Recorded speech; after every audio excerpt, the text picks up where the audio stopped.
Salve, salve, galera das redes! Estamos estreando o nosso Hoje Esporte Clube, um programa esportivo dedicado aos esportistas mineiros. Aonde tiver mineiro, seja na quadra, no campo, aonde for, disputando uma competição, a gente vai estar aqui trazendo informações, novidades, para que a gente possa debater. Eu e você. E você, eu conto muito com a sua participação. Interaja conosco, manda suas dúvidas, as suas opiniões, sugestões, para que a gente possa fazer um programa redondinho aqui do lado de cá, tá bom? E comigo e com você nessa estreia, eu tenho aqui do meu lado o meu parceiro Ângelo. E aí, Ângelo, tudo bem? Tudo certo, pronto para a estreia. Legal demais. A gente está começando com o pé direito e do lado de cá, Alexander Henrique, o nosso Leque-Leque. Tudo bem, Leque? Bom demais. Vamos começar então? Bora. Esse pontapé inicial não poderia ser diferente, né? Vamos começar falando daquele que também está começando uma jornada por aqui em Minas. O nosso querido Pepa. Nessa quarta-feira, o Pepa foi lá para Bragança Paulista com o time do Cruzeiro para fazer um amistoso. E, rapaz, vou te contar, viu? Que primeiro tempo estranho, para não falar horroroso, hein, Ângelo? Foi estranho mesmo. O Cruzeiro até começou mais ou menos bem a partida, né? Vamos dizer mais ou menos bem, não existe, mas começou bem a partida. Mas sofreu logo de cara, já sofreu o gol, né? Um primeiro lance do jogo, praticamente, do Bragantino, um chute enviesado, que a bola entrou, e aí descoordenou um pouquinho as ideias do Cruzeiro. Ele sofreu um pouco o baque daquele primeiro gol, mas logo em seguida já partiu para o ataque. Teve um lance muito inusitado, uma bola que pegou na trave por 2, 3 vezes, uma sequência de defesas do goleiro, mas aqui acabou no final o Cruzeiro sobressaindo sobre o adversário e levando a vitória, né, de virada. Mas sobressaiu num segundo tempo onde, se a gente pensar, bem poucos os reforços que foram contratados para essa temporada e mais daqueles que já estavam no elenco e jogando principalmente nas posições corretas, vamos chamar assim, né? Quem despontou, na verdade, foi o Felipe Machado, que entrou no segundo tempo, né? Tomou conta do meio-campo ali, apareceu bastante na área do adversário e concluiu muito bem o pênalti que foi marcado e também o terceiro gol, que foi um golaço. Ô, Leque, Machadão e mais 10, esse é o time do nosso querido Pepa? Eu acho que o Machado deu uma boa primeira impressão pro Pepa, né? Se começou com ele no banco, acho que o Machado chegou e falou: Pepa, acho que né, manda depois desse jogo, pode colocar a faixa igual ele colocou, que eu acho que o Machado se mostrou que ele está preparado para ser titular. Acho que tiveram outras boas atuações, né? O Igor Formiga foi muito bem, acho que foi até surpreendente, jogou melhor do que o William. E todo mundo espera que o William seja o titular, né? A gente teve também o Stênio, mas eu ia falar do Rafael Bilu, que entrou bem. Verdade. E você falou sobre posição, o Bilu depois foi nas redes sociais e deu uma cutucada no Pesolano, né? Falou muito feliz em jogar, em voltar a jogar na minha posição. Ou seja, estava criticando o Pesolano, que tinha colocado ele como lateral esquerdo antes, né? Então vamos ver como é que vai sair o Bilu agora também, agora que, segundo ele, voltou a jogar na posição que ele mais gosta. E tem um outro cidadão que também vale a gente poder falar um pouco dele, que é o nosso querido Rafael Cabral. Rafael Cabral, criticado por vários motivos, algumas falhas, principalmente depois do clássico contra o Atlético na primeira fase do Mineiro. Só que ontem, quando precisou, quando ele foi exigido, tirando o gol que talvez, se ele tivesse um pouquinho recuado ou alguma situação ali, ele poderia ter feito a defesa. Mas quando ele foi exigido, ele conseguiu, pelo menos, mostrar que estava bem posicionado e fazer algumas defesas. Diferente do Anderson, que estreou, mas não teve tempo para mostrar se realmente está pronto para vestir essa camisa, né, Leque? Eu acho que o Rafael, querendo ou não, ainda é o goleiro de confiança do Cruzeiro no geral, independente do treinador. Ele era, com certeza, o goleiro de confiança do Pesolano.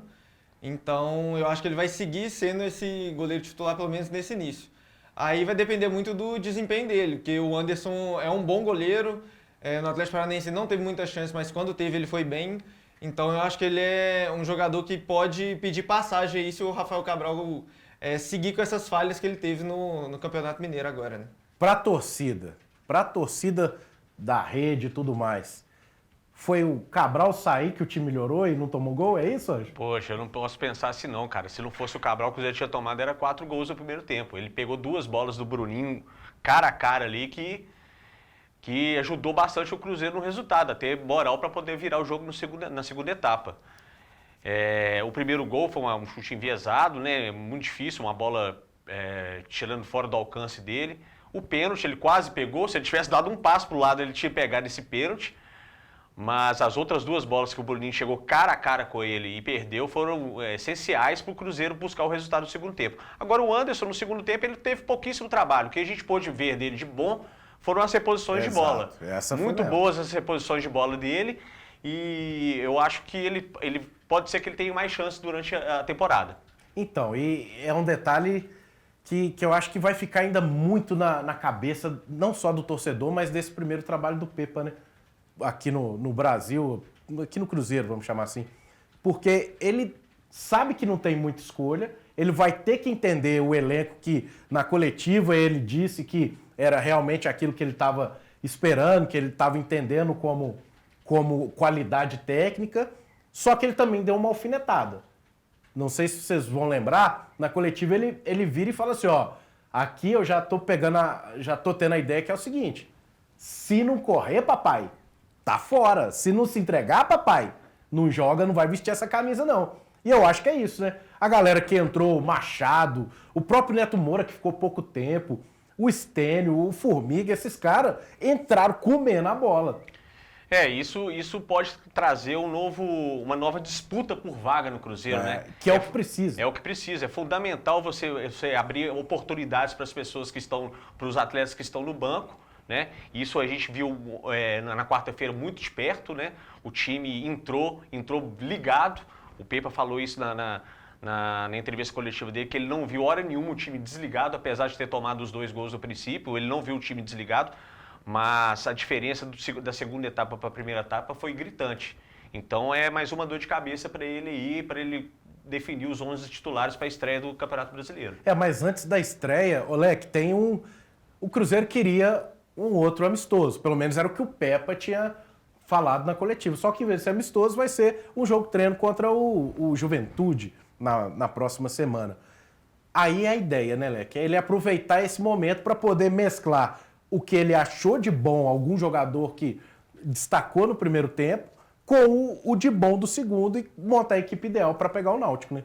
E um jogo treino é bom porque ele não tem aquela burocracia do amistoso. E nem pressão de resultado. Então, né? O amistoso, por exemplo, se um jogador sai, ele não pode voltar, mas no jogo treino você pode fazer isso. Então, ele pode testar várias variações diferentes do time. Ele pode iniciar com o Machado e com o Neto Moura, por exemplo, de volante. Aí ele tira o Neto Moura e coloca o Richard. Ian, ou o Richard. Aí depois ele tira o Machado e coloca depois volta com o Machado. Então é algo que ele pode fazer no jogo treino, que ele não pode fazer se fosse um amistoso. Então eu acho que vai servir muito para ele testar vários jogadores em diferentes formações e ao lado de diferentes companheiros. E principalmente o setor defensivo, né? O Gilberto, a gente tá notando que ele também tá com uma baixa, né? Não tá tendo o bom desempenho que ele já teve em outros clubes, mas a gente sabe também que isso passa muito pelo meio-campo, abastecer, pelos laterais chegarem e conseguir dar amplitude ali para ele poder chegar e cabecear e ter mais chances, além de só uma. Mas eu acho que o que preocupa mais o Pepa nesse início de jornada é o setor defensivo, né? Parar de tomar tanto gol bobo, tentar segurar. E talvez o Oliveira é banco, né não? O Oliveira parece que ele esqueceu o futebol dele em 2022. Ele está fazendo uma temporada muito ruim. A gente viu ele com lances infantis, assim, deixando o Mateuzinho cruzar a bola lá na semifinal do Mineiro. Ontem, na hora do primeiro gol do Bragantino, ele foi dar um carrinho na lateral do cara, o cara tocou para trás para o Bruninho chutar a gol. Então, assim, ele está falhando bastante, está tendo muita irregularidade. Não tem despontado, apesar de ter feito um gol contra o América aí na última semifinal, né? O gol da derrota de 2-1, mas ele parece que ele esqueceu o futebol dele em 2022. O Castan a gente pode nem falar direito, porque estreou do lado do Oliveira, que não vinha fazendo bom futebol, não vinha apresentando bom futebol, então a gente não teve nem tempo de analisar ele direito. Mas eu acho que dá pra gente pensar numa estratégia meio de Castan e Neres ou Castan e Reinaldo se recuperando, porque eu acho que deve ser mais ou menos essa formação. E ó, para você ficar ligado em todas essas informações do Cruzeiro, acesse o nosso site, nosso hojeemdia.com.br, vai lá na abinha de esportes, que você vai ficar por dentro de tudo que acontece no Cruzeiro, as últimas, sempre a gente vai estar atualizando para você essas informações, tá bom? E tem esse jogo treino que a gente vai debater no próximo programa, a gente vai debater sobre ele, vamos ver se vai chegar alguém, o que está estudando o Pepa para montar esse time. A gente vai ter tempo para poder bater esse papo, tá legal? Agora a gente vai mudar a chave, vamos falar lá do outro lado da lagoa, que envolve dois times que chegaram à final do Campeonato Mineiro com méritos, que eu acredito que é a nossa opinião, a opinião de nós três. Atlético e América mostraram no campeonato o que realmente são os times hoje do topo de Minas.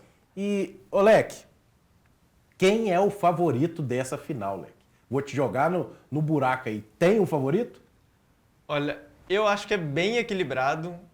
E se tiver um favorito, eu acho que é o América por um pouquinho assim, vamos dizer 55-45 pro América, uns 5% no máximo de diferença, porque eu acho que o América já se mostrou mais pronto.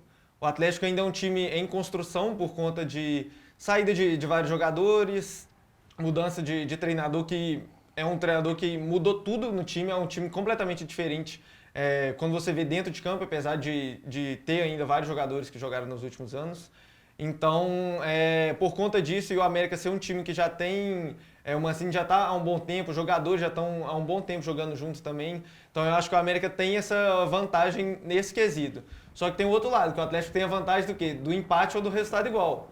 Então, às vezes, por conta disso, fica equilibrado 50-50 ali, em vez do 55-45 que eu tinha falado. E a gente tem um detalhe que o nosso querido Kudê, ele não precisa vencer o Clássico para poder ser campeão. 2 empates ali já salva a vida dele, ele já levanta o primeiro troféu no Atlético, porque vencer Clássico pro tio lá é difícil, hein? Ele pode continuar com a sina dele, que mesmo assim ele pode sair campeão, né?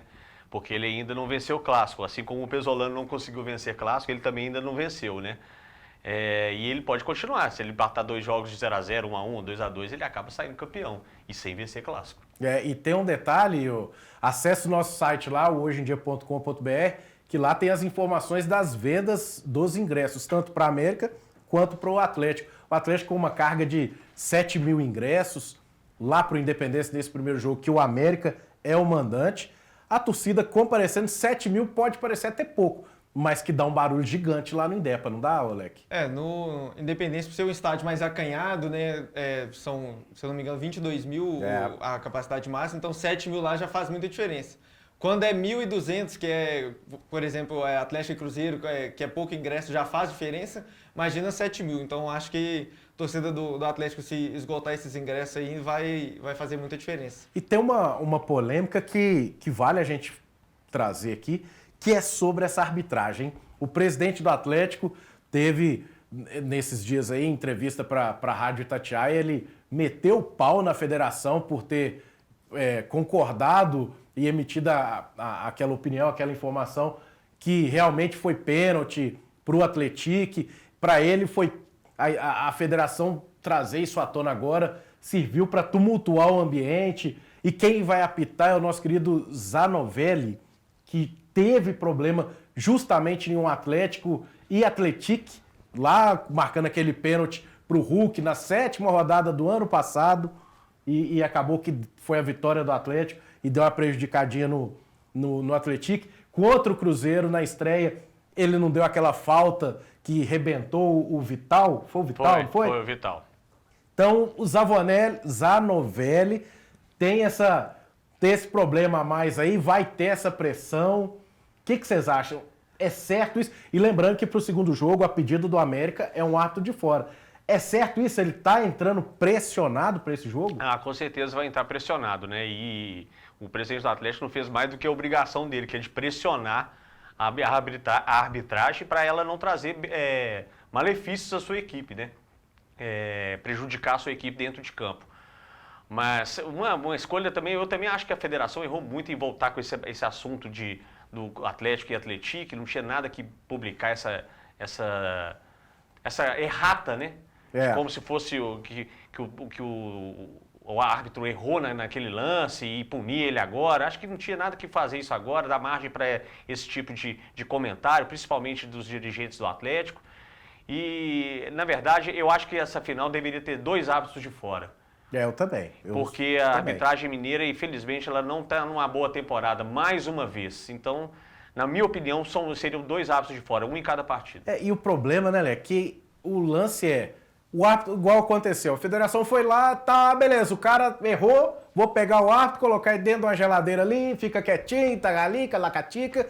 Só que o clube realmente, igual o Atlético, o que acontece com os caras? É um campeonato que para eles vale muito, é interior, o interior precisa muito de competições assim. A gente lembra quando a Caldense chegou à final, é uma festa, é título importante. O Atlético simplesmente vai virar e falar, beleza, errou, e eu? O que eu faço? Nada, porque não tem nenhuma outra forma para poder discutir uma punição e voltar um jogo, uma coisa assim, do minuto que ele errou em diante. Não tem. Então, o clube acaba sendo prejudicado e fica elas por elas. Se não mudar essa história, pode acontecer de chegar nesse jogo da final, o árbitro errar, aí vamos lá, vamos colocar a fichinha, vai o Salum lá, diga, vai o presidente do Atlético, vai lá e papapá, mete um papelzinho, reclama, mas a gente sabe que não vai dar nada. Então, o lance é torcer para que não aconteça, né? A gente vai contar mesmo com a boa arbitragem para que nada atrapalhe os 2 clubes. Mas quem sofre com isso mesmo é apenas o árbitro que vai para a geladeira. Nada mais acontece com os times, né? E agora vamos falar de dentro de campo, porque também vale a pena destacar o futebol do Juninho, né, rapaz? Esse Juninho do América, eu vou te falar, viu? O camarada, além de ser bom de grupo, de ser líder e tudo mais, tá fazendo uma bola. E vou até dar um jabazinho aí, ó. Lá na Globo, eles estão fazendo, como sempre fazem, a disputa do craque do campeonato e tá envolvendo o Juninho e o Hulk. Meu voto seria pro Juninho, porque o Hulk todo mundo já tá careca de saber como é que o Hulk é e tal. O Juninho merecia ganhar um prêmio desse, merecia não, Leque? O Juninho é um jogador que desde o ano passado, assim, ele teve um maior destaque ano passado, né, mas já vinha bem antes. Mas ele é um jogador, assim, ele é praticamente o dono do meio campo ali do América. Eu ia falar do meio campo, mas acho que ele é dono do time, assim, porque ele aparece defendendo, ele aparece no meio, ele aparece atacando. Na semifinal ele apareceu para dar a assistência para o gol do Aloísio contra o Cruzeiro. Então ele é um jogador, assim, muito diferenciado, já tem 35 anos, é um jogador que você pensa que não vai aguentar essa carga. Ano passado ele jogou praticamente todos os jogos. Se eu não me engano, ele tá para ser, se eu não me engano, entrar no top 3 ou top 2 dos jogadores que mais jogaram pelo América. Então ele é um jogador que joga bastante jogos, que não se lesiona, não tem preguiça nem nada disso. E como eu falei, ele é um cara que domina todas as áreas. Ele defende muito bem, ele cria muito bem no meio de campo e ele chega muito bem pisando na área, no ataque. Então eu acho que ele é um jogador que merece esse reconhecimento maior, assim, tanto do torcedor, de nós, da imprensa, como do Brasil todo. E se você pensar, ele formando aquele trio ali, ele, Benítez e Alê, você sabe que alguma coisa vai sair de bom desses caras. O Alê, que jogava mais avançado, foi recuado pelo Mancini para fazer meio que um primeiro volante ali, para deixar o Juninho um pouco mais solto e o Benítez sem preocupação, entre aspas, de marcar. O cara que vai pensar o jogo e distribuir a jogada. Aquele antigo camisa 10 dos times, né? Ou seja, tá ali com esse trio e o Arthur também, não tem como a gente esquecer desse menino, né? Eita, menino bom de bola, convocado para a seleção. O Arthur ali chegou e já colocou o Nino Paraíba no banco. Mas o interessante, cara, é porque você vê o Juninho, isso depois do Mancini, né? Você vê o Juninho chegando na área, fazendo muitos gols. O Alê também faz gol. O Alê fez gol contra o Cruzeiro na semifinal. E o Benítez está fazendo uma das melhores temporadas dele no futebol brasileiro. E fazendo gol também. E fazendo gol também. Fez gol, acho que contra o Santa Cruz, foi dele. Ele fez também na estreia. Pois é. Na estreia no então, ou seja, jogo. o meio de campo do América é muito ofensivo. Apesar de ser o pegador, né? O Alê e o Juninho terem essa característica de ser pegador, eles são muito ofensivos. Eles aparecem na área mesmo. E o Juninho tem despontado muito com o Wagner Mancini. Ele está dando muita liberdade para ele. O Arthur já virou um fenômeno, né? É um jogador que foi convocado pelo Ramon Menezes, um atleta do América que não era convocado há mais de 40 anos. Então, assim, ele já chegou, já tomou seu espaço e Nino Paraíba, se quiser voltar ao time, vai ter que comer muita bola. Não, e detalhe que muita gente põe assim, ah, não, tá colocando o Arthur só para poder ganhar dinheiro, para o América já fazer dinheiro, já fazer caixa rápido, não sei o quê. Mas tá longe disso, né, Leque? Ele tá mostrando em campo que tá fazendo, tá distribuindo bem as jogadas, tá defendendo, tá chegando, é novo, deu uma coletiva recente aí, você vê que ainda tem aquele receio para poder falar, tanto que em uma das respostas um dos jornalistas pede para ele mandar um recado para a meninada que tá começando agora no futebol, que quer mexer. Aí ele, naquela simplicidade de um bom Belo Horizontino, ele vira e coloca lá, não, eu não sou muito bom nas palavras, mas eu vou tentar aqui colocar uma expressão. E o menino tá arrebentando. E claro, com certeza vai ser vendido rápido pelo América. Vai ser. Ele é um jogador, você falou sobre, tá sendo convocado só para valorizar, mas antes dele ser convocado, o Barcelona já tinha procurado o América, já tinha interesse nele. Tanto que o América não liberou, o Barcelona foi buscar um menino lá nos Estados Unidos, porque o Barcelona também não tem lateral direito, e eu acho que lateral direito é uma função que não tem no futebol hoje. Assim. É carência raríssimo total. você ter um bom lateral. Então, principalmente no Brasil, que a gente não teve nos últimos tempos, a gente sempre teve que usar, igual teve que usar o Fagner na Copa, em jogo grande. Daniel Alves. Que ninguém confiava. O Daniel Daniel! Danado, sou. Com 40 anos teve que usar ele na Copa, então eu acho que é bom o Ramon já trazer o Arthur porque também foi muita crítica, tá usando muita crítica ao Tite, tá usando o Daniel Alves porque não testou os laterais direitos antes. Então, vamos começar a testar desde agora. Então, o Arthur já está sendo testado desde agora. Eu acho que é um bom papel para ele já iniciar na seleção desde cedo, assim. E é uma primeira final que ele vai disputar como profissional. Porque lá no Sul-Americano foi Sul-Americano, ele tava, né? Ele tava. Teve a Sul-Americana não. A Copa São Paulo contra o Palmeiras, ele não tava porque ele tava no Sul-Americano. Então agora ele vai ter chance de, como profissional, disputar uma final e quem sabe conquistar esse título pro América, que o último foi em 2016, né? Com gol do Danilo Barcelos. Aí, lateral, vai contra o Atlético. Um gol de lateral. Danilo Barcelos, que dali, ele e depois o Brian conseguiram, os dois laterais da época conseguiram, um foi pro Atlético, outro pro Cruzeiro, e seguiram carreira fora do América, vamos chamar mas assim. o Arthur né? vai ter uma pedreira pela frente, né? Porque ele começa ali pegando do lado direito no lado esquerdo do Atlético, o Hulk cai muito por ali, o Paulinho tá caindo muito por ali, o Patrick cai muito por ali. Então ele vai pegar uma pedreira, né? Vai ser difícil ele despontar nessa partida, mas aí é que tá. Aí que aparecem os grandes jogadores. Exatamente. Que é aquelas histórias que vários treinadores, né? Dão aquele pitaco e dizem lá, acabou, agora a gente vai separar os homens dos meninos. Que é aquela frase antiga e que a galera gosta de usar. Quem sabe não chegou o momento do Arthur mostrar que realmente está preparado e que vai fazer bonito aí nessa final. Que eu acho que, independente do resultado, eu acho que vocês estão comigo nessa, independente do resultado, eu acho que vai ser uma partidaça. Tem tudo, né, para ser uma grande partida, principalmente pelo lado do Atlético, que tem grandes jogadores, um grande elenco, vem pegando muito entrosamento, né? Paulinho e Hulk têm aparecido bastante, com muitas jogadas, né? Muita tabela entre os dois. As principais jogadas do Atlético saem dos dois jogadores. Eles têm se revezado na função de fazer gols, né? O Hulk pode terminar como artilheiro do Campeonato Mineiro na sequência, né? 2022 e 2023, um feito que não acontecia há anos no campeonato, desde Ditinho, da URT, esse feito não acontecia. Ou seja, o Atlético está bem preparado para essa final. Vem aí de um sorteio de Libertadores, onde pegou uma chave que não tão difícil, né? Mas eu acho que o Atlético vai se concentrar bastante nessa final e vai dar um trabalho danado pro Coelho. E você falou da artilharia aí, ô Federação, traz pra gente depois uma informação aqui que a gente ficou até debatendo lá na redação. O Campeonato Mineiro termina na primeira fase? Os gols dos artilheiros param ali na primeira fase? Ou vale até a final? Porque se vale até a final, vale os gols de quem tá na repescagem, vale os gols de quem tá no Troféu em Confidência. Porque se é dessa forma, o nosso querido Daniel Amorim do Tombense, ele tá aí... Passou o Hulk e tá como artilheiro. Então, depois fala pra gente aí se vale, porque no site, quando a gente pesquisou, só tava contabilizando os gols do Hulk. Aí parece que vira uma outra competição, né? E não é uma outra competição.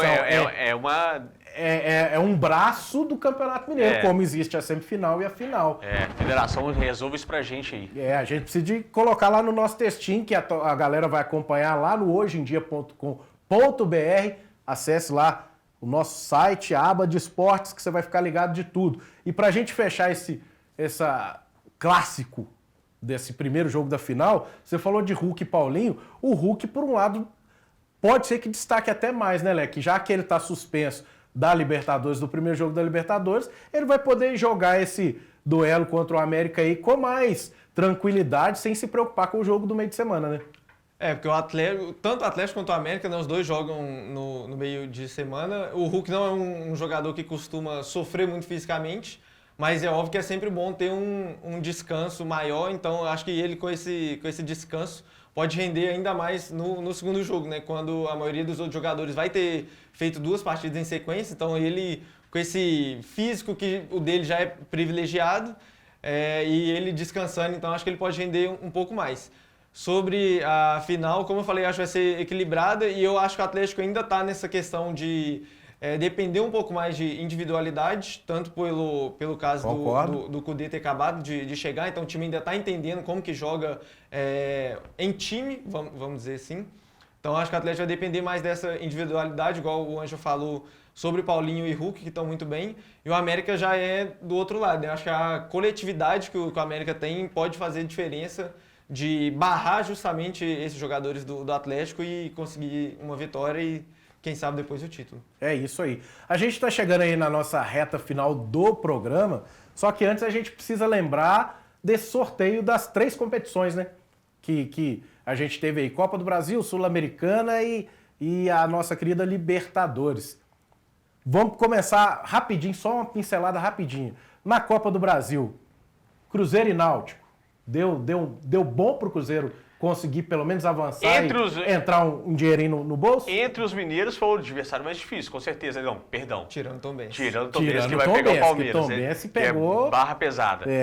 Mas entre os times da capital que estão na Série A. Ou entre os times da capital, o Cruzeiro pegou o adversário mais difícil.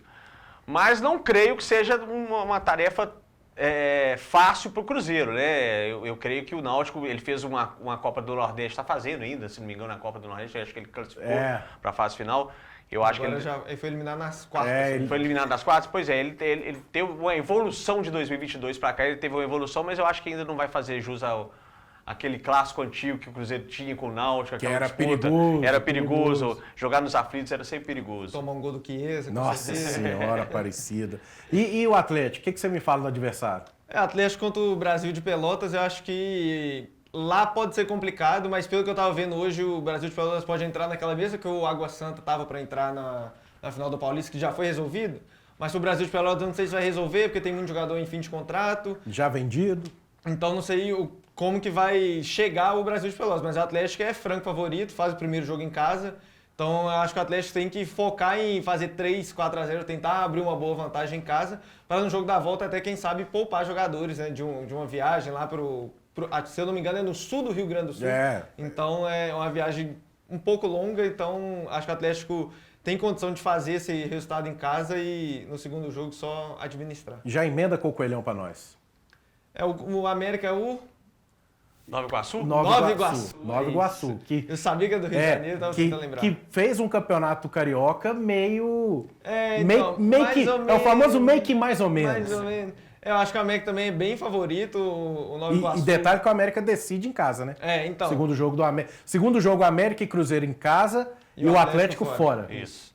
Eu acho que o América só se, assim, acontecer algo... sei lá, os jogadores acordarem num dia muito ruim para o América não conseguir essa classificação. Mesmo que, sei lá, seja surpreendido lá e perca por 1-0, acho que o América tem total condição de virar aqui, mas eu acho que no fim das contas o América vai acabar ganhando os 2 jogos e vai classificar com tranquilidade. E detalhe que o América vem fazendo uma Copa do Brasil 2 anos seguidos aí, com boa estrutura e jogando bem, né? E, além disso, a gente teve o sorteio Vamos começar, continuando o América aqui pra gente rematar o Coelhão aqui. Sul-Americana. É o grupo da morte? O Coelhão se lascou nessa? Com certeza é o grupo da morte, né? Você enfrentar adversários tradicionais como o Peñarol fica complicado na Sul-Americana, né? E além disso vai pegar logo o Milionários, né? Um time que teve aí e realmente deu um trabalho pro Atlético, né? Você fala que aquele jogo foi 3-1, mas acabou que o time deu trabalho, o time perdeu um gol no começo, poderia complicar o Atlético. Eu acho que o América vai suar a camisa para poder passar de fase. E o Milionários, um detalhe curioso dessa vinda do Milionários para esse jogo contra o Atlético, é que ele literalmente treinou no CT Lana Drummond. Então, ou seja, deu pro América dar uma beliscada ali, entender mais ou menos o que os caras fazem, como é que é meio que o ritmo de trabalho. E eles até postaram nas redes deles, agradecendo o América, e a gente fez uma matéria. Vai lá no hojeemdia.com.br, na aba de esportes, vai ali no América, que tem destaque ali, procura essa informação que a gente botou lá. A gente fez uma matéria legal com isso, com o videozinho do Milionários, que não é o do Barreiro não, tá? Não é aquele ali da região do Barreiro não. Milionários lá da Colômbia, agradecendo a hospedagem e tudo do América. Então eu acho que, mesmo sendo o grupo da morte, o América, se fizer um bom trabalho, quem sabe, se não ficar em primeiro, belisca o segundo para ter aquele chaveamento que vai rolar esse ano aí, que é contra a galera que desce. Terceiro lugar da Libertadores. O terceiro e tal. A gente vai comentar isso mais pra frente também, essa situação. Mas tomara que o Coelhão termine em primeiro para não passar por isso. Mas se não ficar, fica em segundo para continuar essa caminhada rumo à primeira conquista internacional continental. Eu acho mais bonito falar continental. E rematando rapidão o Galo. Chave. O Galo na Libertadores podia ter caído em chaves muito difíceis, né? Por exemplo, tinha Fluminense e River Plate num grupo, se o Atlético caísse nesse ia ser bastante difícil também para os outros times, não só para o Atlético. Mas no fim das contas, eu acho que o Atlético caiu num grupo ok, não vai fazer viagens longas, acho que isso é o principal. Até o Otávio falou essa semana, o Johan também falou, que eles ficaram muito felizes e muito contentes, que muito por conta de não fazer essas viagens longas. Pelo que eu vi, o Atlético vai viajar, se eu não me engano, metade do que viajou na pré-Libertadores, que foram só 2 viagens. Isso. Então, eu acho que isso foi o principal. E o Atlético, eu acho que é o time mais forte do grupo. Tem o Atlético Paranaense que faz força, mas eu acho que o Atlético tem tudo para terminar como líder desse grupo. Mas eu lembro de uma sugestão de pauta e de matéria que até você passou, Leque, que ele tá no grupo do nosso querido Alianza Lima, né? O Alianza Lima tem a tradição aí desde 2000 aí, ó, época do nosso querido São Caetano na Libertadores. Olha onde a gente chegou. Tá vice-campeão, né? Vice-campeão. Tá vendo, se você quiser comprar. E tá aí, ó. Vamos lá, papai, vamos fazer uma grana aí, ó. O que acontece? São Caetano, o Aliança, desde aquela época ali, todo time que caiu no grupo dos caras, nenhum deles conseguiu ser campeão. Entende? Vai lá entender um pouquinho mais dessa história, acessando de novo hojeemdia.com.br, só que dessa vez vai lá no esporte, no Atlético, a barrinha do Atlético lá, a gente fez uma matéria explicando exatamente essa maldição do Alianza Lima. Tá certo, galera? Pra gente fechar esse primeiro programa, eu gostaria muito de agradecer você que nos acompanhou, pedir muito para deixar o seu likezinho, que tô nessa onda aí, ó. Deixa o seu likezinho aí, comenta, divulga, espalha pro seu tio, pra sua avó, pra sua mãe, pra todo mundo, pra galera do interior, de fora do país, que a gente está começando esse projeto e que conta muito, mas muito com a sua opinião. Porque trazendo a sua opinião, a gente vai estar aqui, ó, lendo tudo que você vai comentar, vai xingar, vai fazer o que quiser aqui, para que a gente possa fazer esse programa legal. E fechando de vez, passando a régua. Ô, Ângelo, a nossa querida Ana Carolina, eu vou até ler aqui porque é uma matéria que o Ângelo fez com a Ana Carolina, ela é a 3ª do ranking mundial do Taekwondo Paralímpico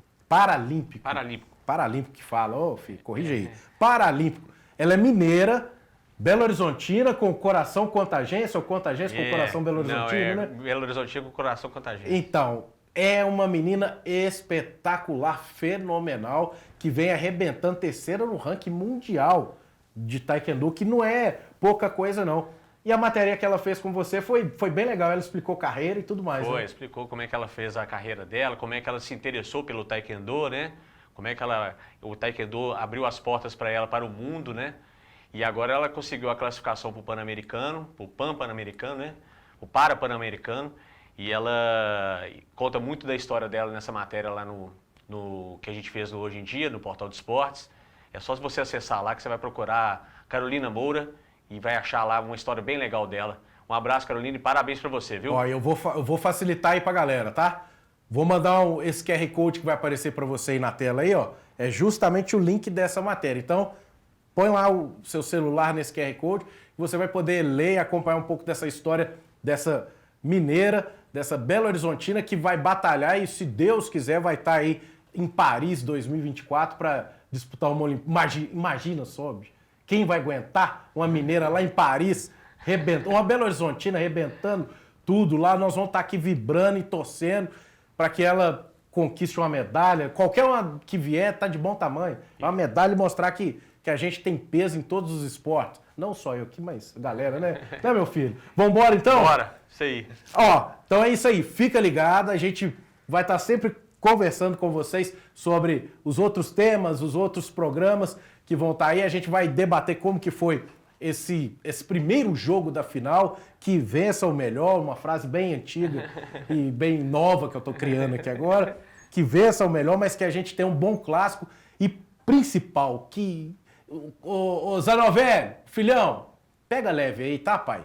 Não faz muita besteira, não. Deixa o jogo aí legal, para não ter problema de arbitragem, porque o que a gente quer ver é, ó, bolinha rolando lá no gramado do nosso querido Horto, beleza?